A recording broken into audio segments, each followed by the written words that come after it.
여러분, 이 상추 한 장에 농약이 몇 종류나 묻어 있는지 혹시 아세요? 눈에 보이지 않는 이 농약 칵테일이 숨어 있다면 이것은요, 씻어도 또 껍질을 벗겨도 사라지지 않습니다. 스트레스, 감염 같은 거, 수면 부족 같은 것이 같이 겹치게 되면은 결국 암이나 자가면역 질환 같은 집에서도 80% 이상 농약의 흡수를 줄일 수 있습니다.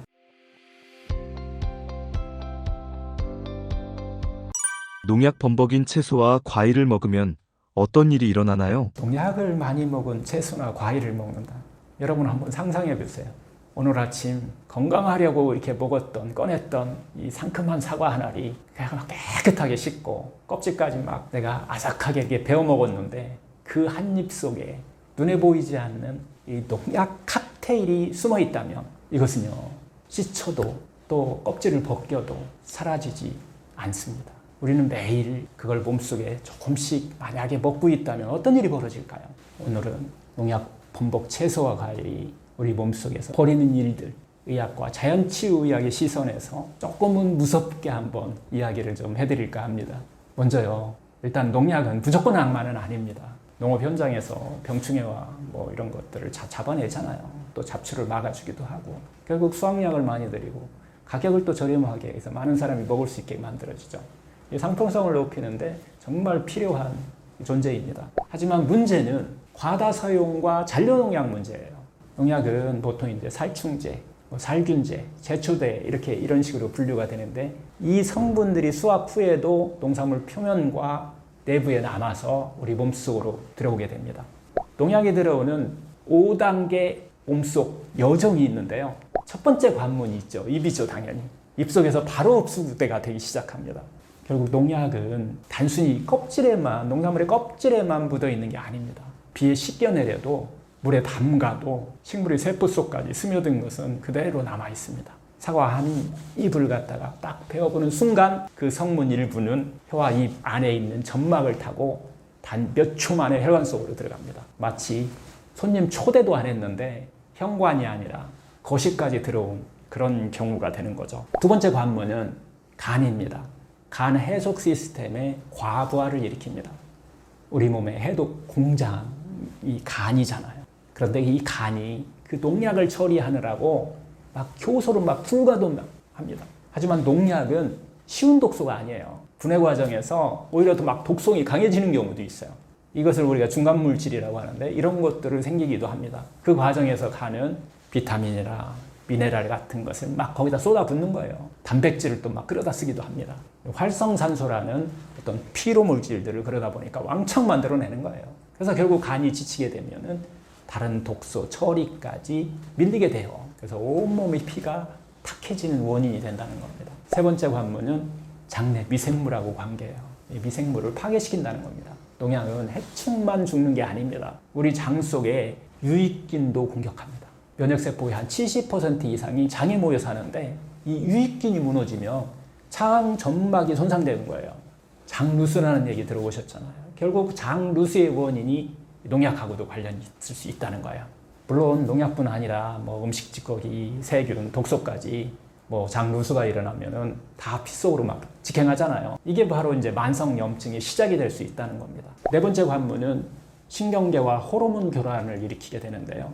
농약은 곤충의 신경을 마비시키는 화학물질이에요. 그런데 사람의 신경계 원리도 크게 우리가 곤충과 비슷하지 않아요. 특히 유기인계 농약 같은 경우는 신경을 계속 흥분 상태로 만들어주는 그런 역할을 해요. 그러다 보니까 우리한테 두통과 불면을 만들기도 하고 집중력 저하, 또 손발 떨림을 유발하기도 합니다. 이유 없이 손발 떨린다고 하는 분들이 상당히 많이 있으신데 이런 것들도 좀 관련이 있을 수 있다는 거예요. 또 어떤 농약은요, 호르몬 균형을 무너뜨려서 여성분들한테는 생리불순, 남성분들한테는 정자수 감소를 불러올 수 있어요. 마지막 다섯 번째 관문은 혈액과 면역 시스템에 어떤 미치는 영향을 주는 것들인데요. 결국 분해되지 못한 이 농약 성분은 혈액에 결국 남게 되거든요. 그래서 그 혈액에 남아있는 것은 전신에 돌아다니면서 만성염증 반응을 유발하는 원인이 될 수 있다는 거예요.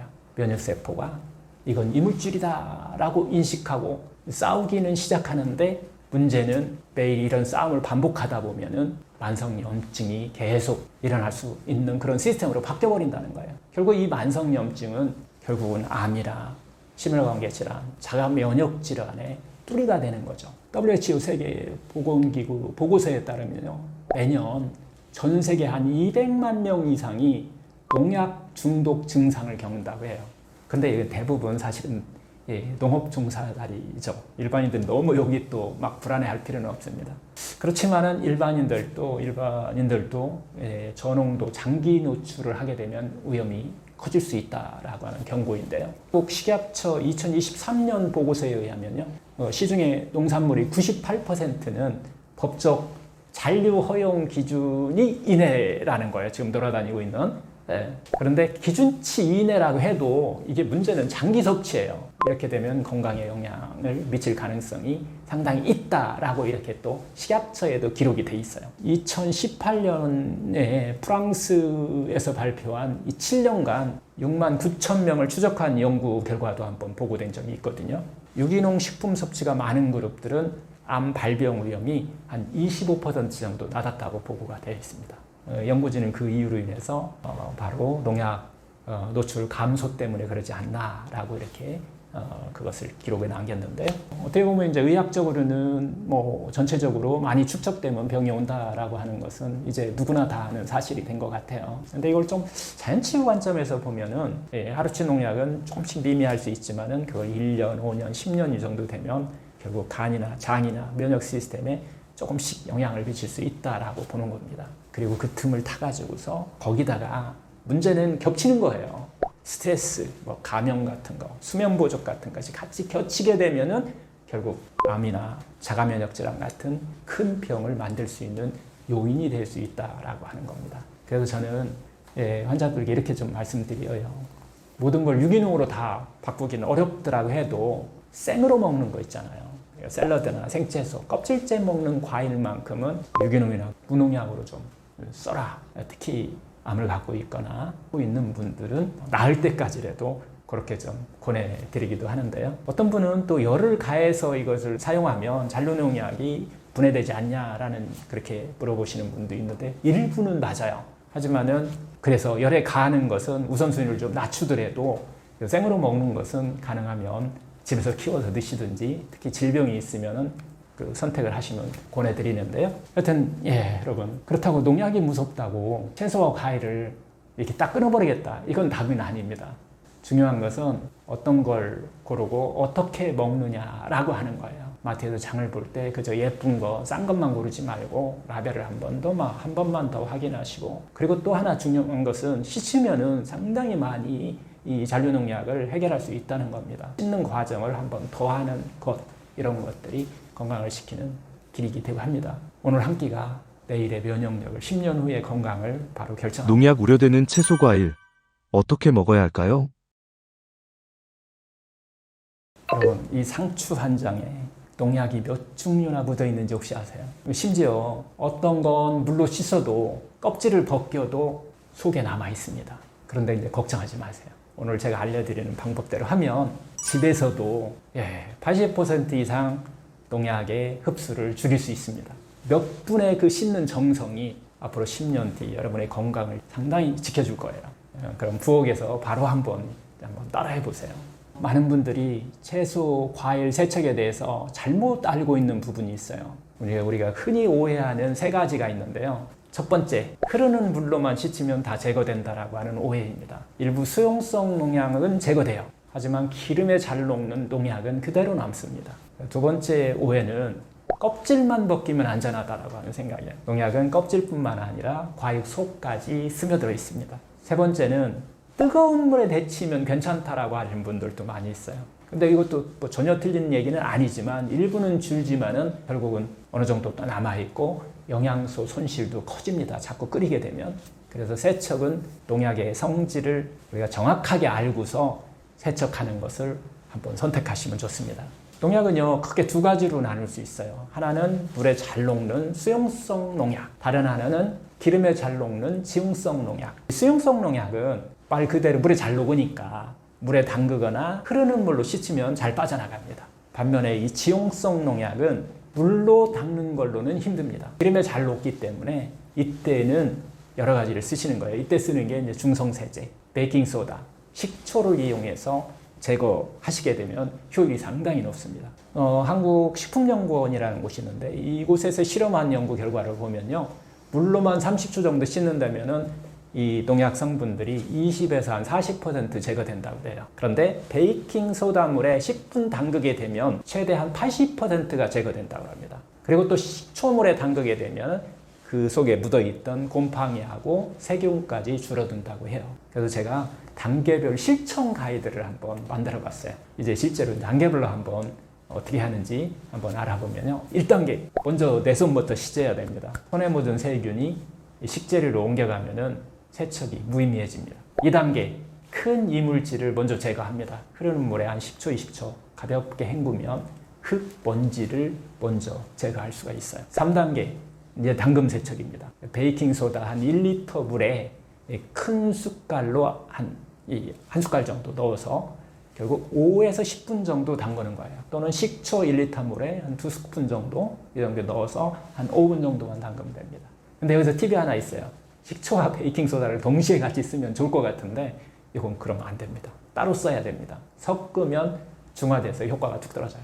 4단계는 좀 문질러 씻는 것도 좀 필요해요. 뭐 사과라든가 이런 딱딱한 표면이 좀 닦아도 될 수 있는 것들이 있잖아요. 오이, 사과 이런 것들 단단한 껍질 같은 것은 부드러운 솔로 조금 살살 문질러서 닦는 것이 효율적입니다. 5단계는 흐르는 물 헹굼입니다. 다 담그고 뭐 이렇게 하더라도 마지막 뒤에 반드시 흐르는 물로 한 2, 30초 정도 이상 이렇게 헹기우면은 나머지 묻었던 것들이 다 제거되겠죠. 6단계는 물기 제거를 하시는 겁니다. 키친타올 같은 걸로 툭툭 두드려서 물기를 빼야 세균 번식을 막을 수 있어요.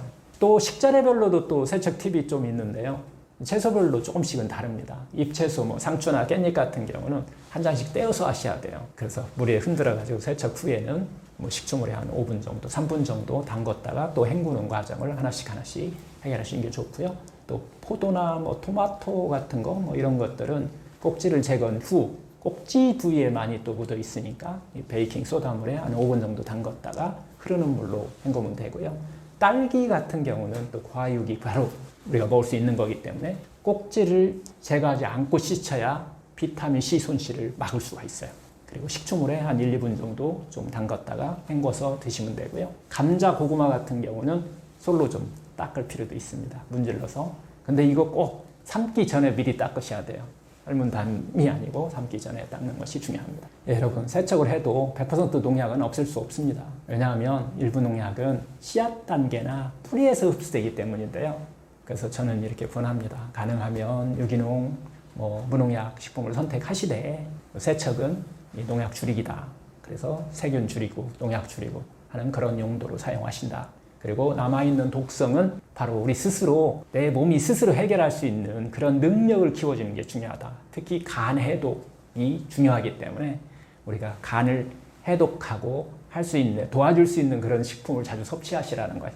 그래야만 남아있는 독성까지 우리 몸에서 해결할 수 있습니다. 간을 해독하는 식품은 진한 주황색인가요? 녹황색인가요? 브로콜리라든가 뭐 비트, 마늘, 양파 같은 이런 것들이 다 간을 해독하는데 좋은 식품들입니다. 특히 암 환자, 자가면역질환 갖고 계신 분들은 가능하면 유기농, 무농약 식품 선택하는 것을 권해드립니다.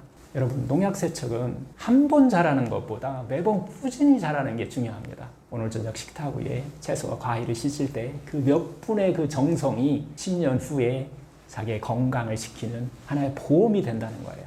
깨끗한 재료, 안전한 식습관, 튼튼한 몸, 이 세 가지가 함께 갈 때